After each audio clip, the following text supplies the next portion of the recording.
Welcome to ThinkTech on OC16, Hawaii's weekly newscast on things that matter to tech and to Hawaii. I'm Jay Fidell. And I'm Juliano. In our show tonight, we'll cover the Broadband initiative and ThinkTech's promotion of it with the High Tech Development Corporation. We'll talk with the organizers and take a look at some of the footage we've taken to support that initiative. Over the past few weeks, ThinkTech has been interviewing a number of leaders in government, business, technology, and education to get their views on the delivery of ultra-high-speed broadband in our community and what it will mean to our state. We found lots of support for the initiative, but we've also found that the public may not be aware of the huge difference between current broadband speeds and the speeds that will be obtainable with ultra-high-speed broadband. Right now, most people have speeds of between 5 and 10 megabits, or 10 million bits per second. But ultra-high-speed broadband will provide speeds of a gigabit, or a billion bits per second, at least 100 times faster than what most people have now. Whether they know it or not, this will change everything. What we found is that when broadband speeds are stepped up in a given community, the students do better in school, the businesses do better at work, and the economy in general is more prosperous. That's what we want. In fact, we don't even know the new computing power we will have with ultra-high-speed broadband. It's easy to say that existing internet functions would work 200 times faster, but there's something much more. These new high speeds will incentivize programmers to write new and more powerful programs we may not even be able to imagine today, and we will all be the beneficiaries not only of the speed itself, but the even more incredible functionality that these new programs will provide. It's not only that uploading and downloading content, even very big text and data files, will be virtually instant, but also that video, including the most high-definition, high-resolution video, will also be instant and will run without any hiccups or hesitation, as good as in any movie theater. Since video is becoming a huge part of education, communication, and dissemination of information in general, this will change everything. It will be way beyond what we now have on YouTube. Video, all kinds of video, will be completely ubiquitous. Our lives will change for sure, and we here at ThinkTech can hardly wait.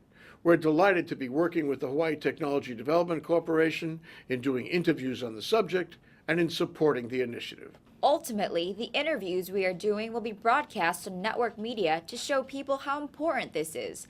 For now, we'd like to give you a preview of some of them so you can get an idea of who's saying what about broadband, and especially about ultra-high-speed broadband. Here we go. When you click the button on your computer, you don't expect to wait. Students don't want to sit there and watch while something slowly appears on their screen.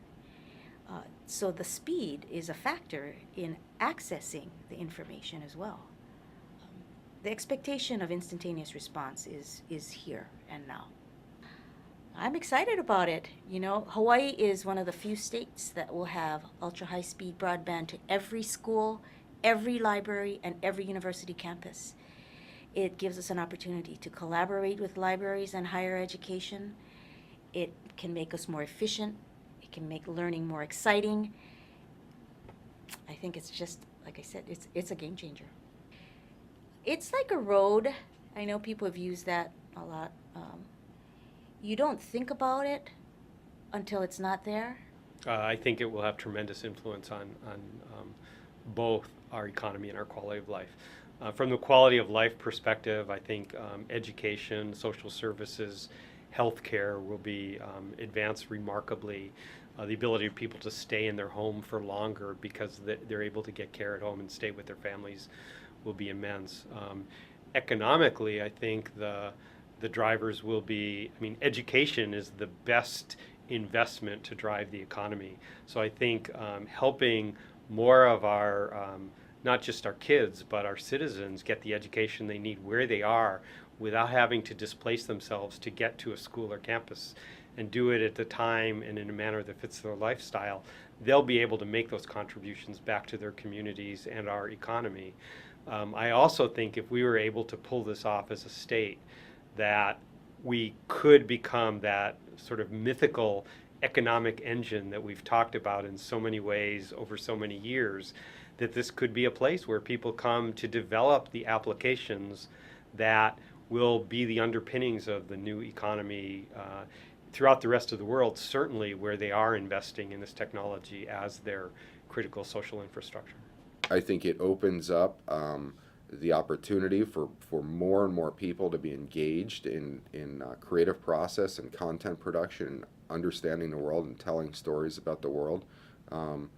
It is, but I do think it will be, it's a real challenge, I think, to a lot of the existing media. It takes a certain skill set to produce great content, and I think there's a real value add there. The issue or the problem that media faces is, what does the business look like 5 years from now, 20 years from now? We've seen our business change fairly dramatically in the last couple of years, where we are, we're of course still delivering a subscriber, information from an advertiser to a subscriber. But we are doing much more in a content production space, where we're producing original content for clients that might include the university, a private company, so forth, helping them to tell their stories. And then we're also able to deliver those stories back to the consumer. I do believe that that your legislators realize the importance of being able to compete worldwide as far as technology goes, and how it will impact our public school system, our communities, how it brings power to every social, economic group of people in our state. I mean, the way that it's going to be applied is great. It's the great equalizer, knowledge and technology. It's tools for what I would say are the underdogs. It's the great equalizer, knowledge, technology, and how we spread it and how we gain it. I do believe we have vast amounts of support in the legislature. I think right now, for a lot of people, and myself included, it's about building advocacy from the public so that they get behind this and they make it easy for the decision makers to cast their approval on these initiatives. And that's what I'm doing every day, talking to the people back home, telling how great it's going to be for their schools. I mean, just for example, in Honolulu school, they have all the desire from the kids and the parents to have this, I guess it's a mobile computer lab, and they just don't have the infrastructure to fully deploy it and utilize every single opportunity that these computer labs present. So it's a hindrance, and we're trying to get them up to speed. And I know the state has been going out from school to school to try to improve that infrastructure, and for some of us, we want it now. So everybody knows that ultra high-speed broadband is going to happen. It's just a matter of time. And the question is, where are the companies that are going to build the content and the applications that work on the high-speed broadband? Where are they going to be located? They are going to be located wherever the high-speed broadband is first. And so if we are the first to have ultra high-speed broadband, the companies will have to locate here. And that means high-paying, high-quality jobs for people in Hawaii. Right now, what happens to most of our young people that get trained in this kind of high-tech software business is they get sent to the mainland to get jobs because there's just not enough jobs here. Well, broadband would be the magnet that would draw companies here and that would keep those jobs in Hawaii. I have a personal, how can I say, paying it forward kind of philosophy. I gained my education in computer science at the University of Hawaii. So the state of Hawaii helped me a lot in my early days. I went to Japan and made money doing software, but my first opportunity to come back to Hawaii, I came back to Hawaii. This is the place I want my children to live. This is the place I want my grandchildren to live. It is a place, I mean, the spirit of aloha and the way that people live with each other is unique in the world. And this is something that's really important. And I cannot think of another place that has that particular quality of life. Given that quality of life, high-tech companies and those kind of entrepreneurs should want to locate here and have their children go to Punahou, for example. But if we don't give them an infrastructure that they can build those companies on, there's no way that they can do it here. If there was faster internet, if we had that extra speed, it would just make everything, we could probably push the boundaries more. You could do things like sort of do like live video feeds, etc. that we can't really do now. Like it'd be too choppy. Like even now with sort of like doing video conferencing, like sometimes you can't really see the person, or it's kind of pixelated or fuzzy. It's not always perfect. It's mainly because the speeds aren't quick enough for that technology, and even the, just like streaming videos out for like we do a lot of video work for our projects, and we try to send it out there through Vimeo or something, and sometimes not everyone can sort of access it because their computer's not fast enough, or there's just certain restraints. So just having all that stuff out there to like a wider audience due to faster internet would definitely benefit everything that we do, and would allow us to sort of push the boundaries further. If we have faster internet, and how would it affect our community? I think pretty much like media is changing, and we work closely with a lot of media on an international basis. A lot of the magazines that sort of work with us and support us, I mainly know through the internet. I used to work for an internet online magazine called Hypebeast, and all the ones that sponsor Powwow are like High Fructose, Boom, Arrested Motion, Complex, and they all have strong online presences that some of them reach around 15 million page views a month. And so just having faster internet would just help. I mean, it would just help us all connect better, basically. Like I think that's pretty much it. It's pretty much, it would just help us connect better through all of our networks with each other. The closer we get to ultra high-speed broadband with the counties allows us in emergency situations to be better connected. So we may be seeing something that's happening here, or they may see something that's happening there that we need to know about as immediately as humanly possible, because it could have to do with a tremendous level of public safety, an earthquake on the Big Island, a tsunami generated from some location within the state. Those are the types of things that we need to know about as quickly as possible and share it with our fellows on the neighbor islands, as well as doing their commerce and our commerce completely in sync and as quickly as humanly possible. I'm very concerned about the idea that we were the people who invented this and we're so far behind what other people have progressed with. I think that this initiative gives us the chance to catch up where we ought to be. For a place that created the internet for all intents and purposes, for us to be lagging behind makes absolutely no sense, and it's time for us to get on board, knowing full well that we're not just isolated out here in the Pacific.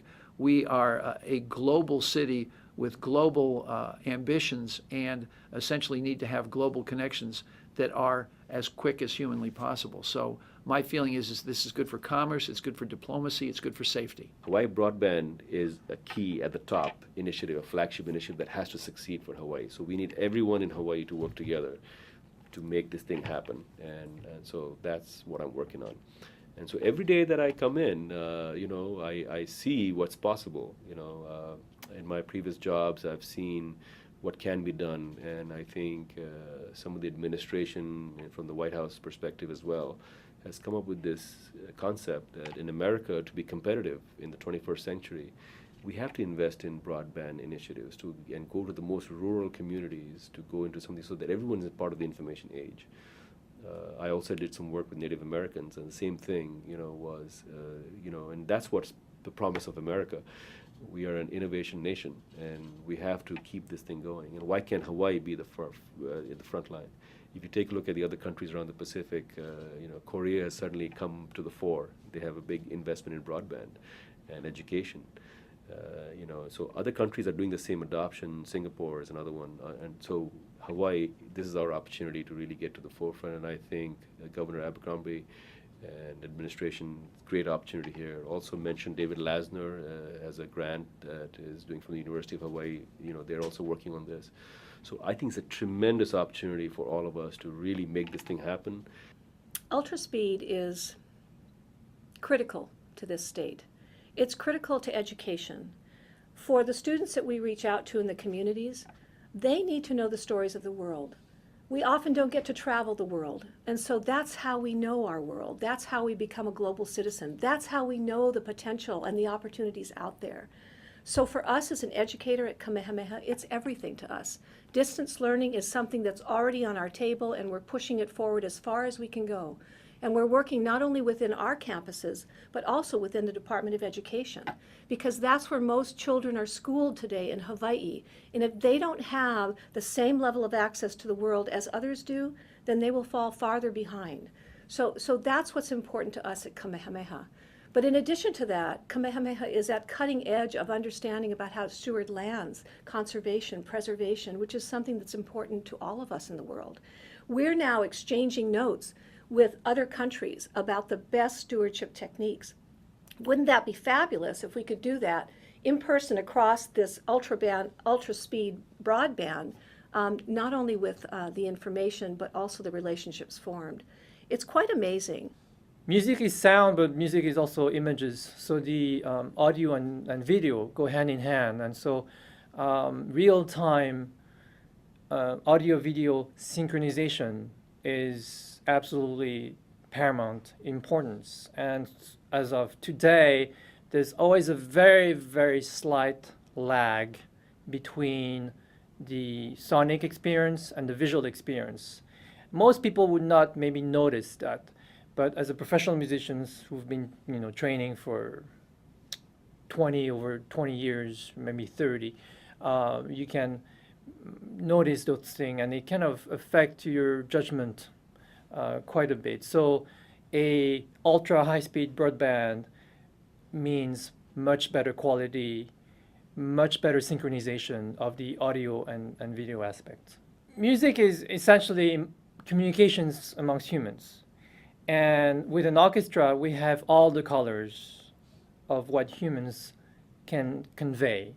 And this is very important. So with ultra high-speed broadband, we don't have any limitations in our communication tools. And this is how we can help convey our messages to everyone, not just in Hawaii, but all over the world. I first used the internet sometime in the mid-90s, but can't remember what it was for and what I did. But back then, HGEA realized that we were approaching the digital age, and in an effort to make sure that our members had the access to keep up with the world, HGEA became one of the first internet service providers in Hawaii, certainly the only union in the country to do so. We wanted to make sure our members had the ability to get connected and stay connected, so we offered it at a discounted price, and really was a very popular thing for a lot of our members to participate in. For somebody like me who is old as I am, I can remember back when we used punch cards and an obscure language called Fortran to try and do computer work. But today's world, everything moves so much faster. The need for information dissemination is instant, and using broadband has really enhanced our ability to communicate to our members. We still do regular mail, but in so many instances now, trying to get information out and providing access to information digitally is so important. The ability to use a high-speed broadband has really enhanced our ability to keep members informed and to make sure that we keep up with the world as things evolve.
Now for our ThinkTech calendar of events going forward. ThinkTech's 4 to 5 p.m. weekday drive time radio series on KGU 760 AM continues this week, covering business, Asia, tech, energy, the arts, and government.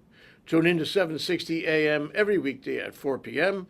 and raise your awareness on ThinkTech Radio. And you guessed it, on May 24th, the Hawaii Venture Capital Association and ThinkTech will present a luncheon panel program called Broadband in Hawaii, What We Can Do to Get Up to Speed, with a number of speakers and panelists to cover the move from what we have now to ultra-high-speed broadband, the challenges involved, and how it will change our state. Sign up for these programs on hvca.org. And now, here's Bill Spencer, president of the Hawaii Venture Capital Association, with this week's Spensation. I was reminded by listening to HPR this week that people are in a giving mood. Happy to hear that. I think it was time for us to remind our listeners and viewers that we are sponsored and by donations. Yeah, that's our business model, and it's it's been kind of fits and starts in the sense that there's not a regular cash flow out of that. It only comes when somebody makes a contribution, and sometimes that holds us up in our work. So we've had 2 or 3 significant sponsors that keep us going, but we could use a much broader group of sponsors these days. It's true, and I think it's easy to justify a donation. Of course, we're a 501c3, but more to the point is the work that you're doing with ThinkTech. This organization is really one of the only ones that takes a serious look at Hawaii's place in the global marketplace. Not just from the standpoint of what we can do with technology, but also who the market is and the connection to Asia. I think all of those things are extremely important to talk about and get the word out on. You do so many programs a week. How many hours on Olelo in addition to our OC16 broadcast? Well, we have 2 shows that each play 2 hours on Olelo. One is ThinkTech Hawaii, and the other is Asia in Review. So we have 4 broadcast hours a week on Olelo.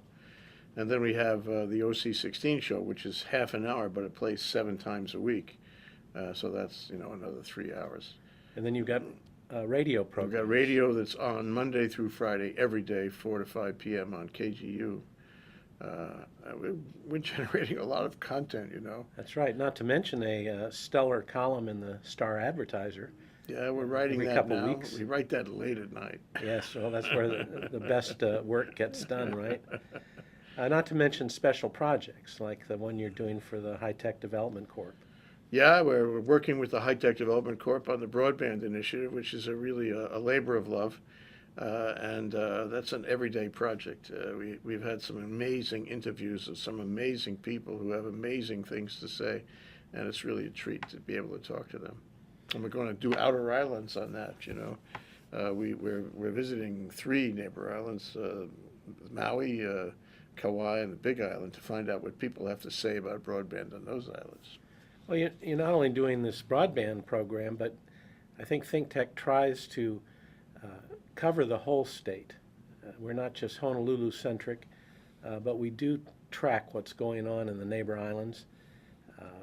We're not a bunch of separate islands that don't talk to each other, so the big picture gets covered and covered nicely.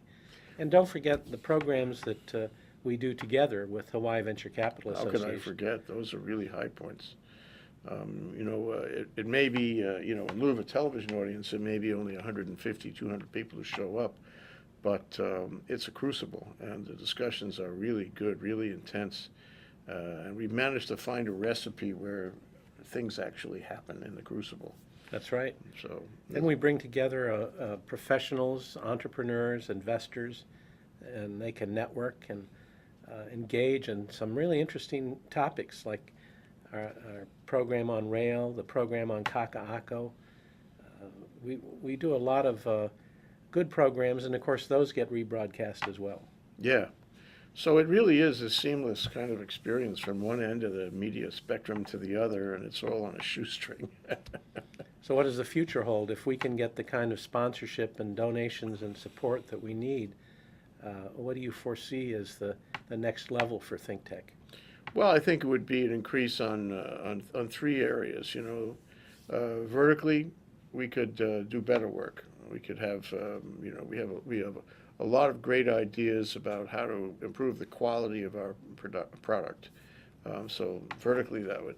Horizontally, we could do, more of it across the dial, so to speak. And the third dimension is geographically. I'd like to spend more time on the neighbor islands, find out more about what's going on there, and advance our, what do you want to call it, our inquiry, our examination of how Hawaii is doing and what Hawaii could do better. So do you see more video podcasts, more use of the internet as a medium for distribution? Yes, absolutely.